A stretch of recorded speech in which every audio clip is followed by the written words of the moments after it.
The 3 keys that will end UConn's title drought. You're locked on.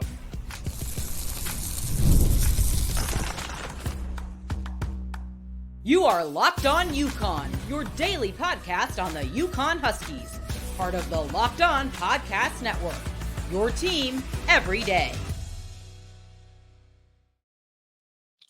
Thanks for making Locked On UConn your first listen every day. We are free and available wherever you get your podcasts and on YouTube, part of the Locked On Podcast Network, your team every day. Before we dive into today's show, just want to take a quick moment to ask for a small favor. If you're enjoying the content, please take a second to subscribe.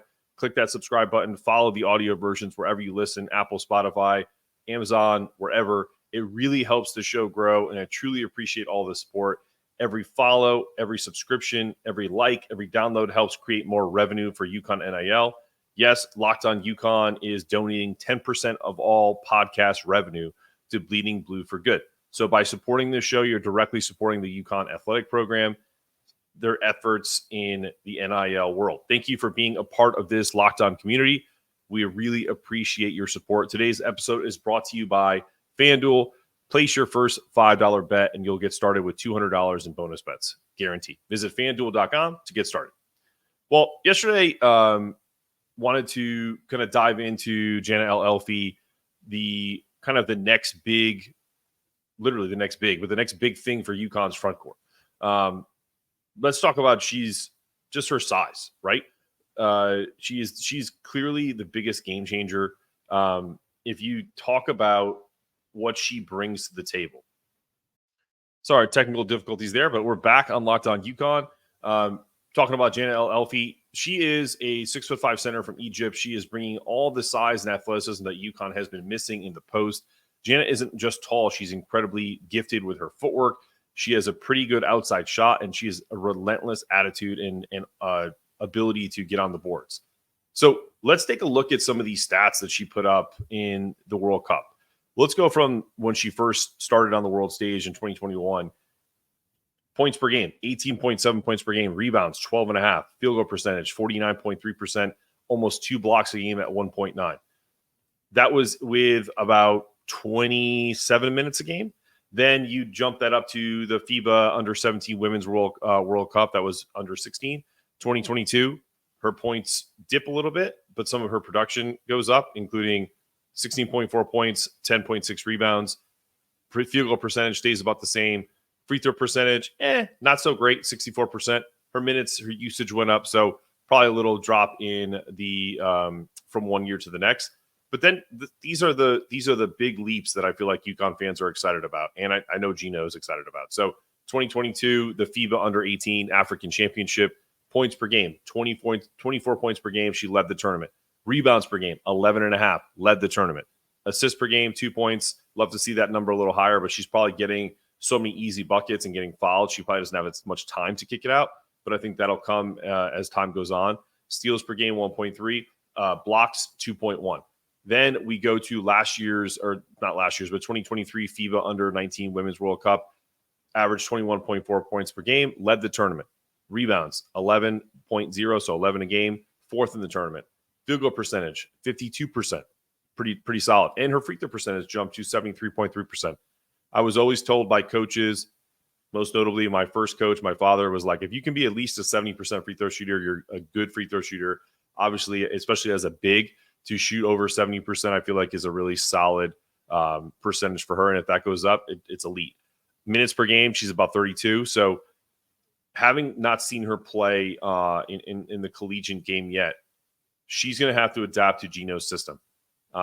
She's been here since early 2023, soaking up everything. But she's had a real long recovery from this Achilles injury. So from all accounts, she's been itching to get back on the court, obviously, and is not maybe in the best physical shape. But Geno says she looks great. She has, been so focused on playing.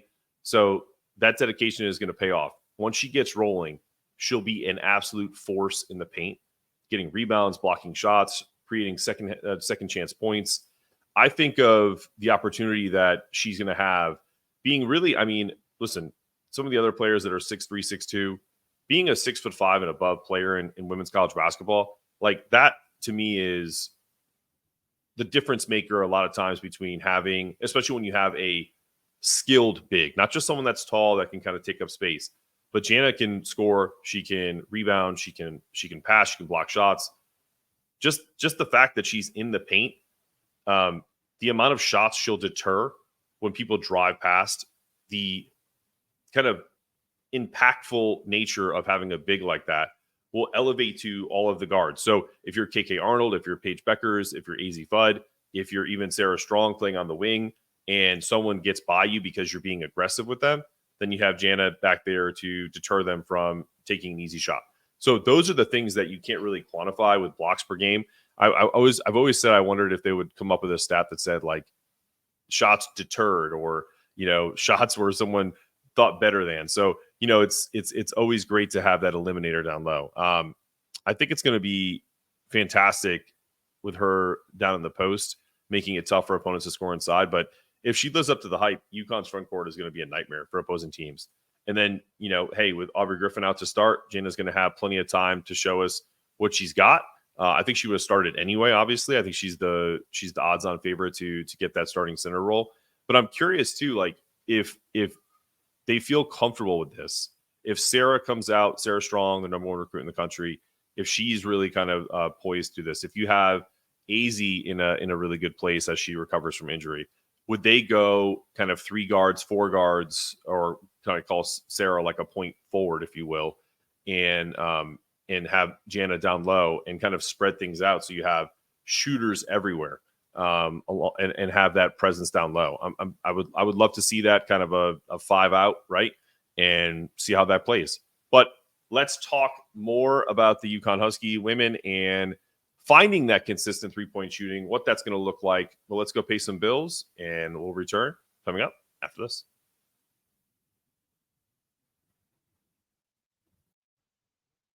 All right, Husky fans, it's time for your Roy Player of the Week. This week, I'm choosing Jordan Wright, whose 96-yard fumble recovery sealed the deal on the Huskies' win over the Temple at the Horn.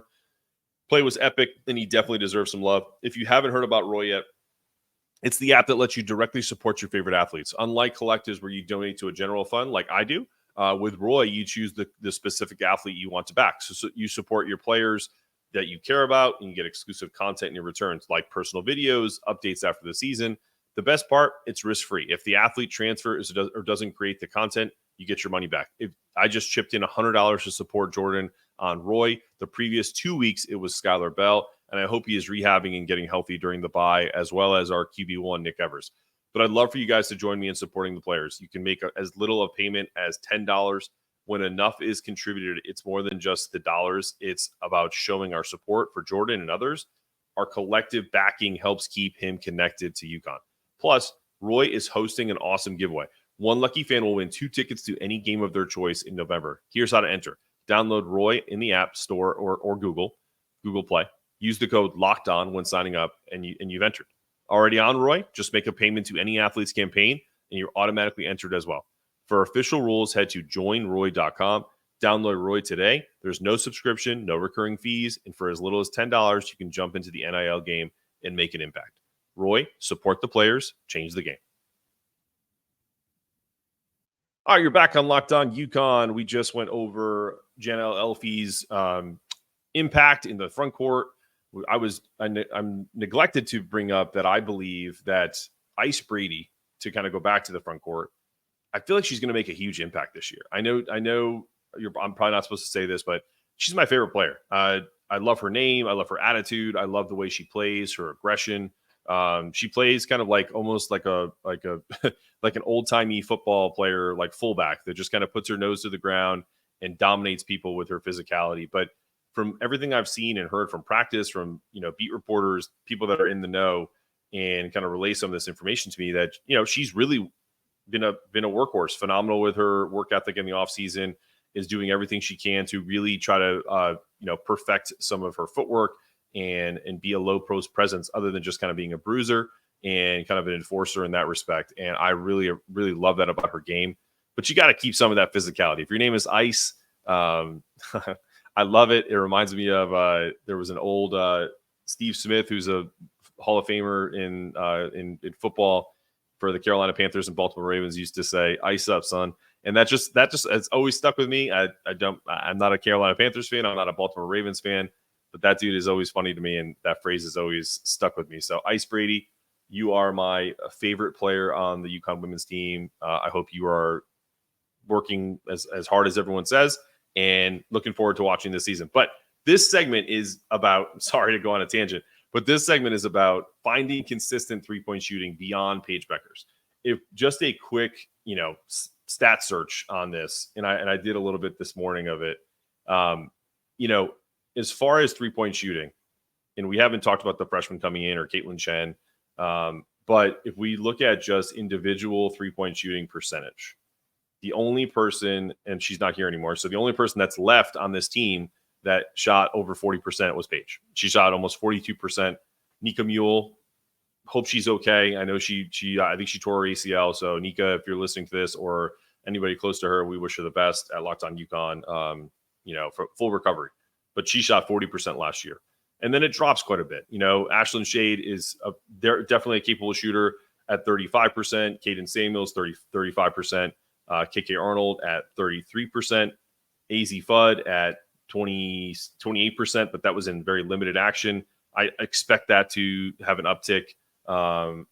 Caroline Ducharme, 25%, Ice Brady, 24%. So not exactly, Paige is not exactly surrounded by a bunch of sharpshooters. And that's no disrespect to any of the ladies. It's just they need to find consistent shooting beyond that and beyond just the buckets they're going to get from the front court, right?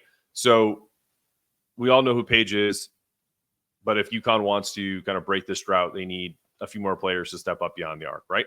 So that being said, I think if you look at, I'm pretty sure Caitlin shot over 40% from three, but I'm going to double check that because because someone will check me on it. I guarantee. If there's one thing I've learned about Caitlin shot only 33%, and I should have known that because we talked about her in length.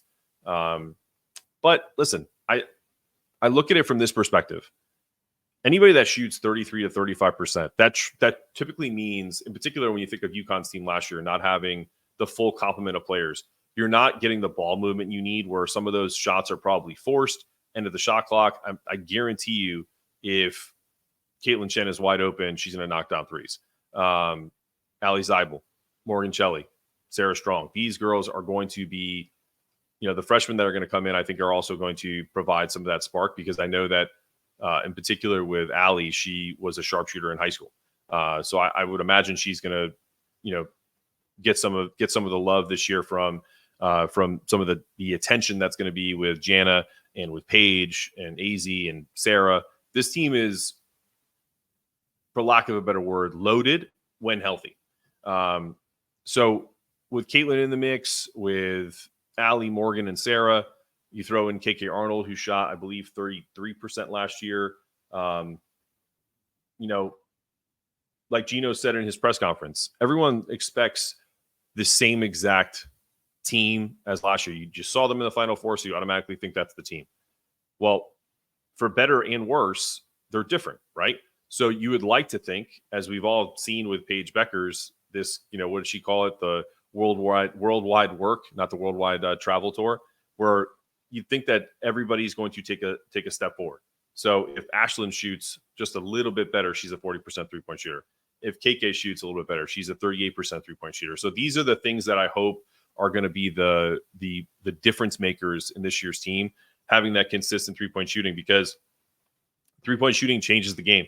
You can have the most dominant bigs in college basketball, but if you can shoot the three as well, then you're one of those UConn teams that is just inevitable. So I think with AZ coming back, I think she's one of the best shooters in the game when healthy, getting a little better consistent outside shot from the rest of these guys. I think it takes so much pressure off Paige, and then eventually AZ, because I feel like she's going to be the Robin to Paige's Batman.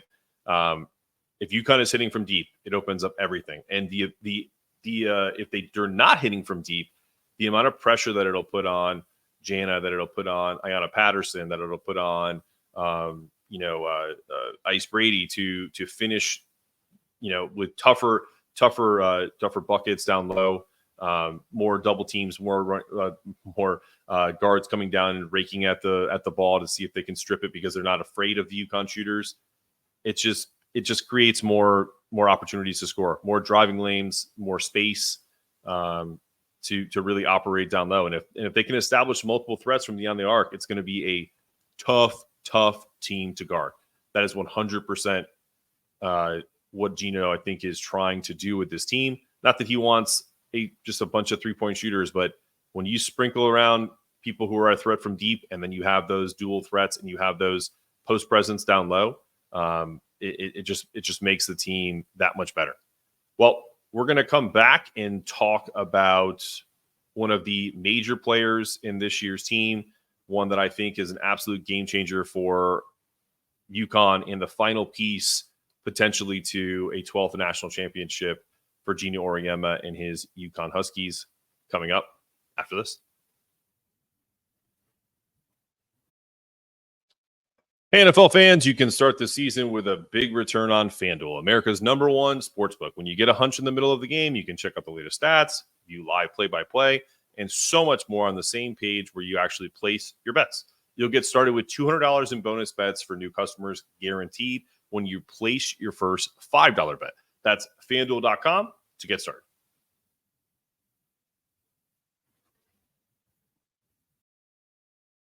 All right, you're back on Locked On UConn with the third segment of the show, the third and final piece of the puzzle, I believe, for the UConn women. And yes, could it be a lot more complicated than simply just having a full capacity AZ Fudd? Yes. But we're yet to truly witness the full potential of AZ. And that's what makes her comeback so exciting and also cautiously optimistic, right? Because even though I'm going to say a lot of wonderful things about her, and she's fantastic, and she's really just been snake bitten with this injury bug. And unfortunately, it's the legacy that is kind of around her and Paige and this kind of team currently at UConn. But let's put that to the side for a second and talk specifically about her, the player. She's shown glimpses of her brilliance over the past few seasons, but obviously injuries have prevented her from stringing together truly dominant stretches, and that's unfortunate. In her freshman season, Azzi, I told Emily that I was going to say it, even though it's just what I see. It's not about her name. AZ immediately made an impact, averaging 12.1 points per game, shooting a blistering 43% from three. She had moments that made you sit up and take notice, like that 29-point outburst against Villanova, or when she dropped 25 points in 7 3-pointers on Tennessee. In her debut year, she showed the poise and shooting touch that earned her comparisons to UConn legends. She scored in double digits 15 times her freshman year, despite battling through the growing pains of adjusting to the college game. And that season was just a preview of what she could potentially become. Then came her sophomore year. She was limited to just 15 games. She continued to shine when she was on the floor, averaging 15.1 points per game, hitting double digits in 11 of those. She was on a tear before her injury struck. She put up 32 points against NC State, tying Diana Taurasi's record for the most points by a UConn player against a top 5 opponent. That performance, along with her 26-point opener against Northeastern and 22 points against Baylor, showed us that AZ is a gamer. She thrives on the big stage, and I think it's why everyone's so excited about what this looks like if she stays healthy and she can stay away from any type of injury. She makes such an instant impact. Last season, obviously, super unfortunate, only playing 2 games before she was sidelined for the year. The potential is always there. There's a lot of what ifs with AZ, right? And I can't imagine the frustration that she has. Because I think fan frustration is, for lack of a better word, who gives a rip. If you're listening to this and that offends you, the players put so much effort into getting themselves ready, being there for their teammates. I mean, having to sit and watch your team play for multiple seasons has to be excruciating. So you upset on your couch that she isn't available doesn't do anything for me. So watching her struggle like that has to be just like, considering, if you just go on her bio, her I think her parents, if I was her parents, I would be devastated for her. Kim and Tim Fudd, Katie and Tim Fudd. If I was Katie or Tim, I would be devastated because I have kids of my own. To watch them be so great at what they do and not be able to shine on this stage after she earned the right to be at UConn, and it's just got to be heartbreaking. So that kind of stuff is just I have a hard time with it, and I really want her to have a great season this year so that people will back off she's injury prone, blah, blah, blah. Yeah, it's true. So have been a lot of players over time. Take nothing away from her talent. But that's what makes this season so exciting and so kind of interesting to look at. It's not just for AZ, but for the entire UConn program. I know Paige wants her back, and she wants her back healthy because she's back and hungry. I think having her as a running mate with her inside out game, I think it would just make a phenomenal duo, the likes that we haven't seen in a while at UConn. They're supposed to rewrite that UConn record book. You know what I mean? Like when they came in, obviously 1 year apart, but they've battled through injuries. I think it's delayed that vision, but if they can salvage, I know it sounds so crazy to say, but considering the success that UConn has had in the women's program with 11 national championships, to not win at least one in your 4 years there feels like a disappointment. Not from my side. I'm talking about from them. I mean, it has to feel personally like a disappointment because, you're always a part of a UConn alumni. You could say the same thing about the men, guys like Donyell Marshall and Ray Allen, two of the greatest players to ever play basketball on the men's side, never won a title. And then you have guys recently who have two, like Donovan Clingan, Tristan Newton. So to not have at least one when you're a part of this UConn pantheon is got to be frustrating. And on the women's side, I think it's even more so because of the times where classes have won 2, 3, hell, even 4. So, but AZ's journey has been one of resilience. She's proven that she can score at will when healthy, but now it's just about being healthy and being consistent. If she can stay healthy and put up those 15 to 20 point games, I wouldn't even say night in and night out, semi-consistently, UConn becomes an absolutely different team. She has her ability to stretch the floor. When she's on, she is like NBA Jam. She can shoot it from anywhere and it goes in. She has a knack for showing up in big moments. And I guarantee you, if a healthy AZ Fudd was available for that Iowa game, that's a different story. And we're playing for the national championship because you can't just key on Paige and all of the extra effort that Ashlyn and KK and all the Ice Brady and all the players that stepped up when people were injured last year. They don't have to reach as far to kind of stretch their capabilities when you have a player of AZ's capacity. So I think she could be the missing piece that finally helps UConn break that championship drought.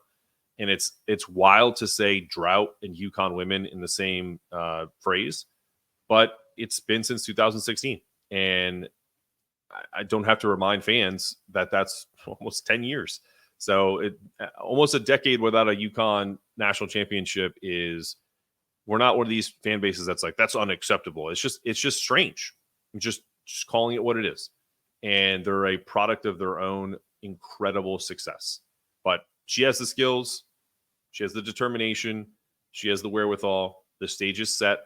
I wonder if Geno does any type of load management this season to kind of really ease her back in, to ramp her up for when things get really pressure-filled and hectic.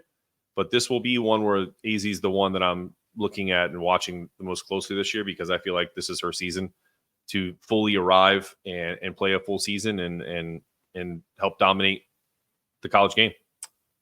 Well, listen, guys, this has been another episode of Locked On UConn. I'm your host, Mark Zanetto, asking you to stay locked on and stay connected. And remember, it's not just about getting it done. It's about doing it in a way that if it can't be done any better. That's our goal every day. Thank Geno Auriemma for that quote. As always, go Huskies.